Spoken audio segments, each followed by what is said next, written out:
Hello friend, this is Ganesh from Ayushman Digitech. Welcome to our channel. तो जैसे कि हम लोग कंप्यूटर फंडामेंटल का फर्स्ट चैप्टर शुरू किए हैं, जहां हम लोग आज बात करेंगे जनरेशन ऑफ कंप्यूटर के बारे में। तो जनरेशन ऑफ कंप्यूटर क्या है? एक्चुअली टाइम के साथ में जो कंप्यूटर का टेक्नोलॉजी का जो इम्प्रूवमेंट है, इसको हम लोग बोलेंगे जनरेशन ऑफ कंप्यूटर। पहले क्या होता था ना, बहुत सारे मैकेनिकल पार्ट्स होता था जो कंप्यूटर को बनाने के लिए हेल्प करता था। मतलब उस टाइम के जो कंप्यूटर सेटअप थे हमारे, तो हर एक कैलकुलेशन करने के लिए अलग अलग सेटअप या कुछ मैकेनिकल सेटअप लगाया जाता था। ठीक है।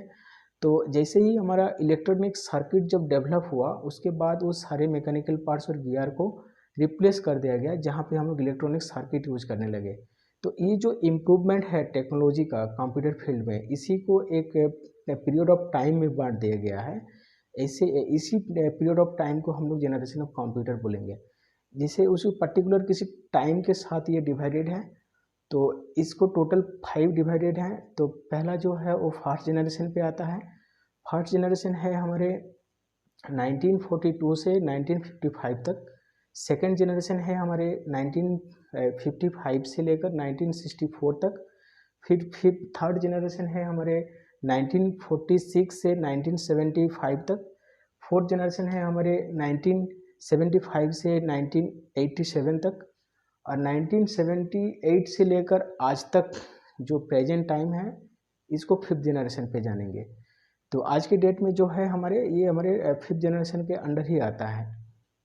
तो जितना बार ये जो टेक्नोलॉजी का पीरियड, जो जब भी एक न्यू जनरेशन हुआ है, तो हर एक न्यू जनरेशन में क्या हुआ ना, वो जो सर्किट यूज होता था वो छोटा होते गया है। ठीक है।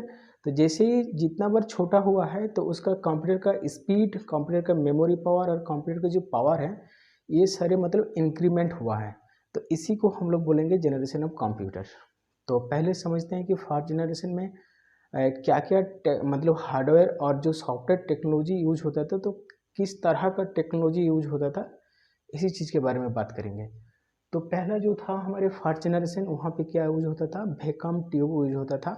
वैक्यूम ट्यूब क्या है ना, ये एक इलेक्ट्रॉनिक सर्किट था जिसके थ्रू एक नल है। वैक्यूम ट्यूब मतलब एक इलेक्ट्रॉनिक, मतलब एक नल है जिसके थ्रू मतलब कुछ इलेक्ट्रिक सिग्नल जाता था, उस फ्लो को कंट्रोल करने के लिए ये हेल्प करता था।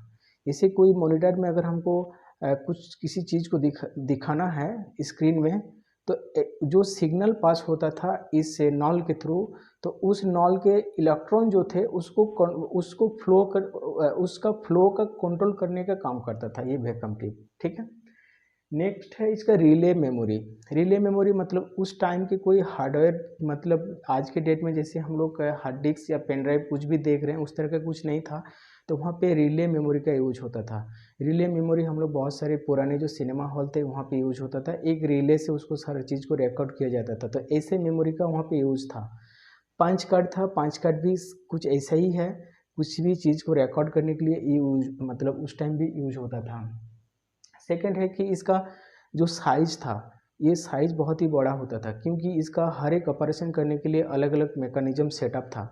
तो बेसिकली वो सिस्टम जो होगा वो ऑब्वियसली वो बड़ा होता था। सेकंड है इसका ये मतलब अनरिलायबल थे। मतलब आज के डेट में कंप्यूटर के ऊपर जितना हम लोग रिलायबल हैं, फास्ट कंप्यूटर जो थे उसका रिजल्ट जो आता था वो एक्यूरेट नहीं आता था, एग्जैक्ट नहीं आता था, तो इसलिए ये अनरिलायबल था। सेकंड है इसका जो लिमिटेड कमर्शियल यूज था, क्योंकि ये रिलायबल था ही नहीं, तो फिर इसका कमर्शियली कैसे यूज हो पाएगा। तो इसका कमर्शियल में कुछ यूज ही नहीं था। इसको ये थोड़ा कॉस्टली था और डिफ़िकल्टी यूज था, यूजर फ्रेंडली नहीं था, ये इसको यूज करना एक डिफ़िकल्ट था। उस टाइम पे जो सॉफ्टवेयर टेक्नोलॉजी था, उस टाइम हम लोग मशीन लेवल और लो लेवल लैंग्वेज का यूज करते थे। मशीन लेवल और लो लेवल लैंग्वेज क्या होता है? मशीन लेवल लैंग्वेज ऐसे प्रोग्रामिंग लैंग्वेज है जो सिर्फ मशीन को ही समझ में आता है, एक ह्यूमन, नॉर्मल ह्यूमन भी उसको समझ या फिर रीडिंग करने नहीं पाता है। असेंबली लैंग्वेज मीन्स कि ये भी एक प्रोग्रामिंग लैंग्वेज है, लेकिन लो लेवल प्रोग्रामिंग लैंग्वेज माना जाता है। ऐसे कंप्यूटर सिर्फ मतलब उस टाइम के जो सिर्फ साइंटिफिकली मतलब पर्पस के लिए डेवलप किया जाता था।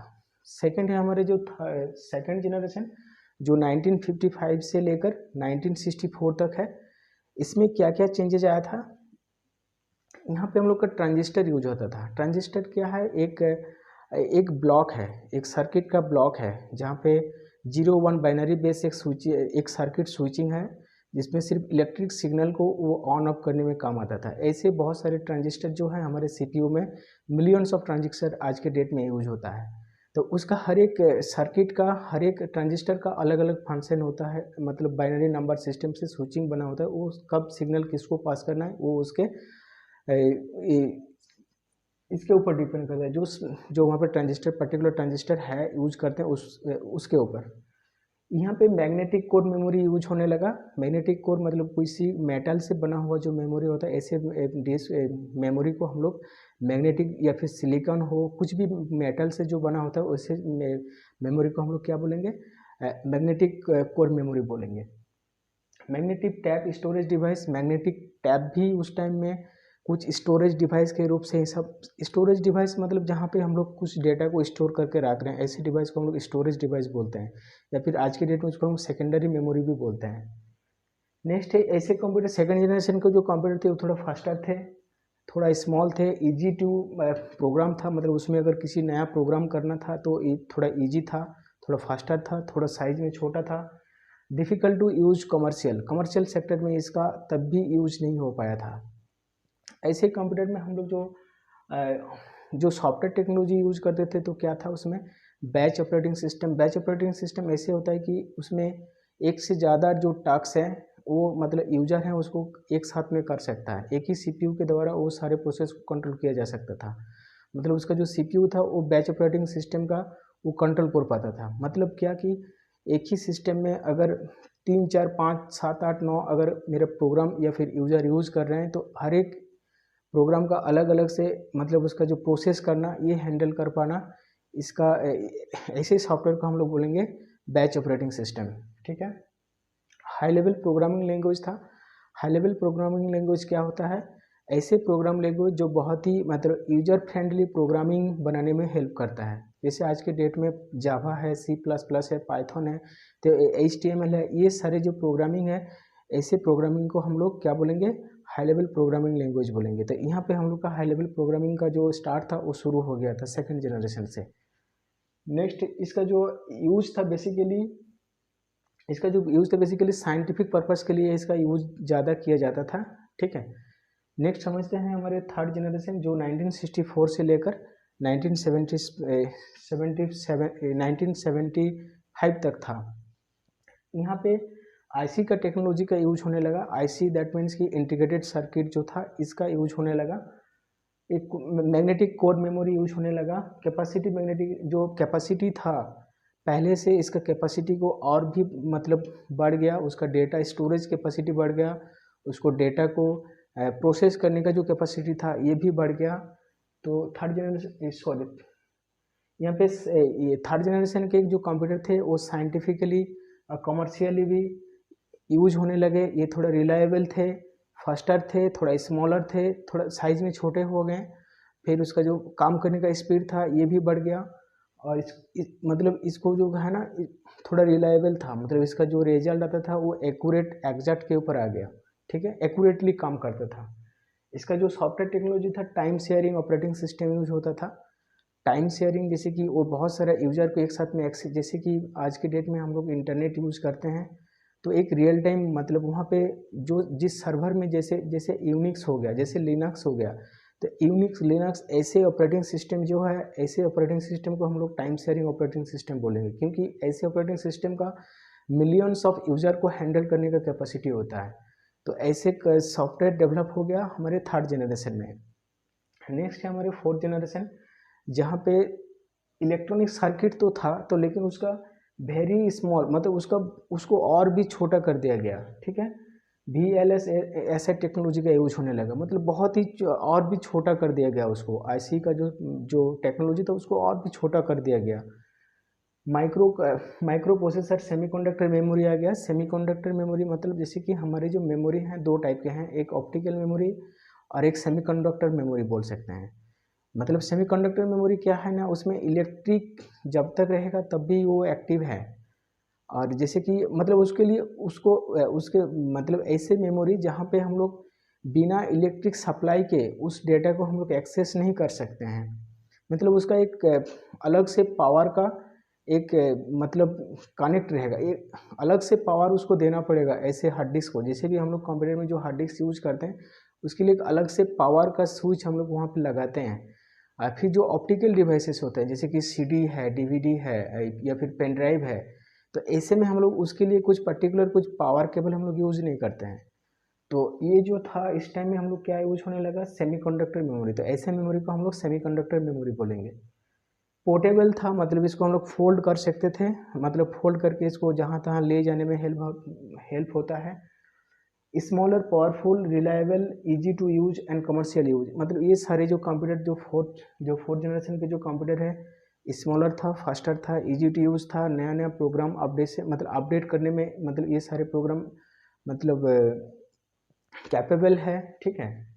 फिर जो सॉफ्टवेयर टेक्नोलॉजी था वो ऑपरेटिंग सिस्टम फॉर पीसी। इस टाइम में क्या हुआ ना, ऑपरेटिंग सिस्टम पहले पीसी के लिए नहीं था, तो जीयूआई बेस्ड ऑपरेटिंग सिस्टम हम लोग पीसी के लिए डेवलप किया गया फोर्थ जनरेशन में। विंडोज ऑन सिंगल स्क्रीन और मल्टी प्रोसेसर, सिंगल स्क्रीन में मल्टी प्रोसेसर का सीपीयू डेवलप हुआ। जैसे कि कुछ प्रोग्रामिंग लैंग्वेज हुआ develop, networking based PC and network based जो technology, PC based and network based application develop होने लगा, जहाँ पे सी प्लस प्लस, जावा जैसे लैंग्वेज का यूज होने लगा। तो ये सारे हाई लेवल लैंग्वेज है जो Java, C plus plus, dot net, ये सारे लैंग्वेज मतलब यूज होने लगे सॉफ्टवेयर डेवलपमेंट के लिए। नेक्स्ट है हमारे फिफ्थ जनरेशन, जो कि 1987 से लेकर आज तक जो प्रेजेंट टाइम तक है। ऐसे इस नंबर ऑफ पीरियड टाइम, इस पीरियड ऑफ टाइम को हम लोग बोलेंगे फिफ्थ जनरेशन। यहाँ पे अगर हम लोग का हार्डवेयर टेक्नोलॉजी देखें तो यहाँ पे जो आईसी है ये पहले से भी और छोटा, मतलब माइक्रो में आ गया, मतलब माइक्रो सर्किट यूज होने लगा। इसको हम लोग ultra large scale integrated circuit बोलेंगे। मतलब बहुत ही छोटा, वो खाली आंखों में हम लोग नहीं देख सकते हैं उसका सर्किट जो होता है, या फिर उसका जो ट्रांजिस्टर लगा हुआ होता है, उस ऐसे ट्रांजिस्टर को हम लोग मतलब खाली आंख उसको देख ही नहीं सकते, इतना माइक्रो मतलब उसको कर दिया गया। फिर इसका मल्टी कोर प्रोसेसर चिप आया। फिर यहाँ पे लार्ज कैपेसिटी स्टोरेज कैपेसिटी है, मतलब बहुत सारे डेटा को हम लोग रखने के लिए स्टोरेज कैपेसिटी, जो पावर, जो डेटा रखने की जो क्षमता है उस चीज़ को मतलब बढ़ गया। चीपर हो गया, रिलायबल है, सस्ता है, रिलायबल है। फिर easy to produce, commercial use, मतलब ऐसे कंप्यूटर को कमर्शियली मतलब यूज होने लगा। इजी टू इंस्टॉल है, मतलब कॉस्टली, ज़्यादा कॉस्टली नहीं है, पहले जैसे कॉस्टली नहीं रहा, कमर्शियली मतलब ये सारे यूज होने लगे। ऐसे सबसे लेटेस्ट सॉफ्टवेयर जैसे कि WW का डेवलप हुआ, फिर मल्टीमीडिया एप्लीकेशन का डेवलप हुआ जो पहले नहीं होता था। फिर हमारे मल्टी कोर ऑपरेटिंग सिस्टम आ गए, जैसे जावा, पाइथन, डॉट नेट, ये सारे हाई लेवल लैंग्वेज भी आ गए। फिर सबसे जो लेटेस्ट टेक्नोलॉजी है एआई बेस्ड, जो आर्टिफिशियल टेक्नोलॉजी के नाम पे जाना जाता है, या फिर रोबोटिक टेक्नोलॉजी बोलते हैं, जिसका मेन कॉन्सेप्ट है किसी ह्यूमन का जो नॉलेज है उस किसी मशीन को रिप्रेजेंट करना। तो ऐसे टेक्नोलॉजी के ऊपर आज हमारे मतलब टेक्नोलॉजी के ऊपर काम हो रहा है। तो बेसिकली जो आज के डेट में ज़्यादातर जो जिस टेक्नोलॉजी के ऊपर बेस है वो है एआई या फिर रोबोटिक टेक्नोलॉजी। ये एक ऐसी टेक्नोलॉजी है जो किसी भी ह्यूमन का जो नॉलेज है, ये नॉलेज किसी मशीन को रिप्रेजेंट किया जाता है, ताकि किसी भी जो ह्यूमन का रिलेटेड कुछ भी प्रॉब्लम हो तो मशीन के माध्यम से या फिर कंप्यूटर के द्वारा उसको सॉल्व किया जाए। तो ये टोटल था हमारे जो जनरेशन ऑफ कंप्यूटर के बारे में जानकारी था। तो आई होप कि ये बेसिक जो इन्फॉर्मेशन था as per generation of computer के, ये आपको समझ में आ गया होगा। और भी हमारे साथ इसका जो पीडीएफ है या फिर जो भी अगर डिटेल्स में इसका पीडीएफ अगर चाहिए तो हम लोग का इस वीडियो के डिस्क्रिप्शन में एक ऑनलाइन ऐप्स का लिंक है, उस लिंक में जाके आप अपने मतलब अपने आप को रजिस्ट्रेशन कर लीजिए, ताकि उस आफ्टर रजिस्ट्रेशन आपको उस ऐप्स के थ्रू सारे जो इसका पीडीएफ फाइल है जो स्टडी करने में आपको मदद मिलेगा। So thank you for watching this video.